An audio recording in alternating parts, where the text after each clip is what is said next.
26 मई 1999, एक दिन जिसे भारतीय वायुसेना इतिहास में काले अक्षरों से याद करती है। उसी दिन ऑपरेशन सफेद सागर को औपचारिक रूप से लॉन्च किया गया। भारत सरकार ने अगले ही दिन 27 मई को इसका पहला बड़ा झटका झेला। एक MiG-27 विमान पायलट नचिकेता के साथ पहाड़ी इलाके में उड़ान भर रहा था, लेकिन तकनीकी खराबी आ गई। रिपोर्टों के अनुसार इनका रडार संपर्क गायब हो गया। कुछ पाकिस्तान समर्थक स्रोतों का दावा है कि उन्हें मार गिराया गया था, लेकिन मुख्य ऐतिहासिक स्रोतों में यह विवाद बनी हुई है। जब नचिकेता को पैराशूट से बाहर निकलना पड़ा, उनका पैराशूट पाकिस्तान की ओर गिर गया, यानी नियंत्रण रेखा LOC के उस पार। बाद में भारी दबाव के बाद पाकिस्तान ने उन्हें लौटाया, मगर तब तक बहुत देर हो चुकी थी। देश भर में खलबली मच गई। कहाँ है नचिकेता? कैसे रडार से गायब हो गया? तत्काल ही स्क्वाड्रन लीडर अजय अहलुवालिया को MiG-21 विमान के साथ भेजा गया नचिकेता को खोजने। लेकिन जैसे ही वह शिकार के निशान तलाशने के लिए नीचे उतरे, पाकिस्तानियों ने स्टिंगर मिसाइल से हमला किया। अजय को इजेक्शन करना पड़ा, लेकिन दुर्भाग्य अभी खत्म नहीं हुआ था। वो जब पैराशूट से नीचे उतर रहे थे,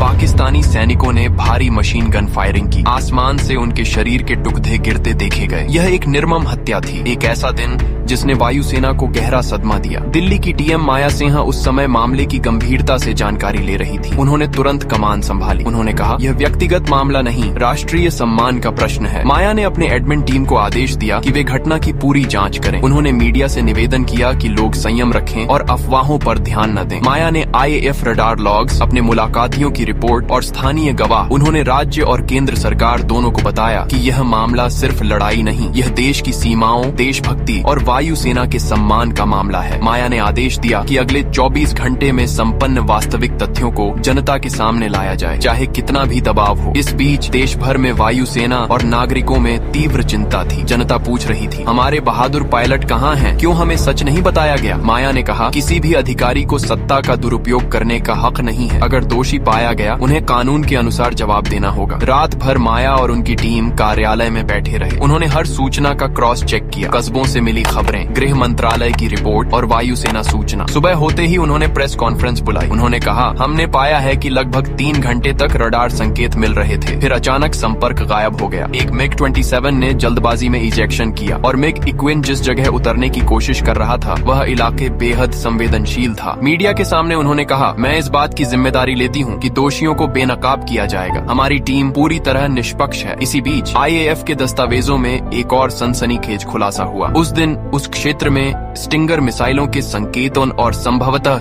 समर्थित पैलेट्स की मौजूदगी की जानकारी थी। ये बताता है कि यह सिर्फ तकनीकी खराबी नहीं, बल्कि युद्ध क्षित प्रयास भी हो सकते हैं। माया ने जनता को भरोसा दिलाया कि सच सामने आएगा। हमारा वादा है, हमारी वायुसेना के बहादुर पायलटों को न भूले, उन्होंने कहा। खबरें फैल गई। लोग माया सिंह की दृढ़ता की तारीफ करने लगे। ज्यादातर समाचार चैनलों ने कहा कि यह एक डराने वाली घटना है, लेकिन अब देश को सच्चाई चाहिए। यही वह समय था जब देश की आत्मा जग गई। लोगों ने मांगना शुरू किया कि जो भी पायलट लापता हैं, उनके प्रति सम्मान और न्याय हो। पार्ट 1 यहीं खत्म होती है। अगले भाग में हम देखेंगे कि माया कैसे खोए पायलटों के लिए लड़ती हैं, दोषियों को पकड़ती हैं और देश के लिए एक नया इतिहास रचती हैं।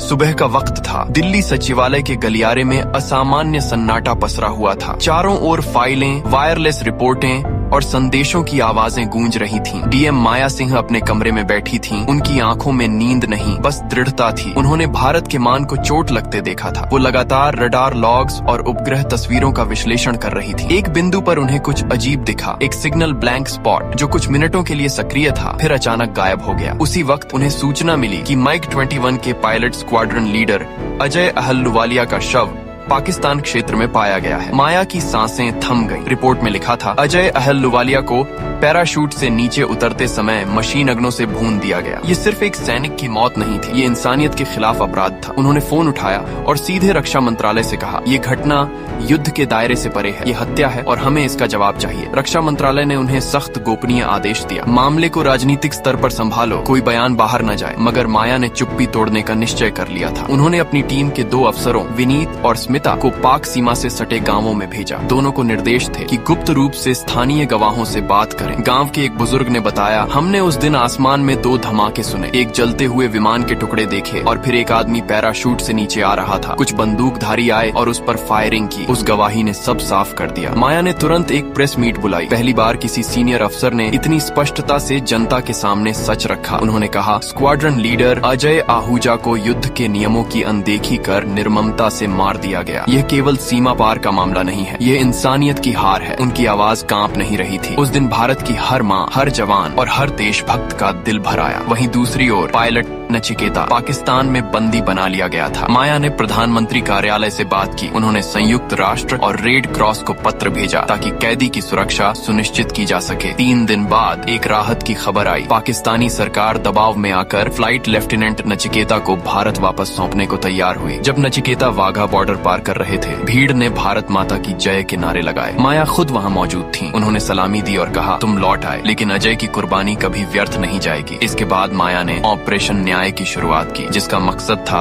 अजय आहूजा की शहादत के लिए अंतर्राष्ट्रीय स्तर पर न्याय दिलाना। उन्होंने सबूतों को अंतर्राष्ट्रीय मानवाधिकार आयोग तक पहुंचाया, जिसमें सैटेलाइट इमेजेस, टाइम स्टैम्प्स और गवाहों की गवाही शामिल थी। कई महीनों के संघर्ष के बाद भारत ने संयुक्त राष्ट्र में एक प्रस्ताव रखा, युद्ध के दौरान भी अगर किसी सैनिक को आत्मसमर्पण करते समय मारा जाए तो वह मानवता के विरुद्ध अपराध माना जाएगा। इस प्रस्ताव को कई देशों ने समर्थन दिया। माया सिंह को वीरता पुरस्कार नहीं मिला, लेकिन उनके काम ने एक नई मिसाल कायम की। वो कहती थीं, शहीद केवल वो नहीं जो सीमा पर गिरते हैं, बल्कि वो भी जो सच बोलने की हिम्मत रखते हैं। समय बीतता गया। अजय अहलुवालिया और नचिकेता की कहानी आज भी भारतीय वायुसेना की बहादुरी और बलिदान का प्रतीक है, और डीएम माया सिंह का नाम उस सूची में दर्ज हुआ जिसने दिखाया कि एक सिविल अधिकारी भी सैनिकों की तरह लड़ सकता है, बस उसकी लड़ाई कलम से होती है।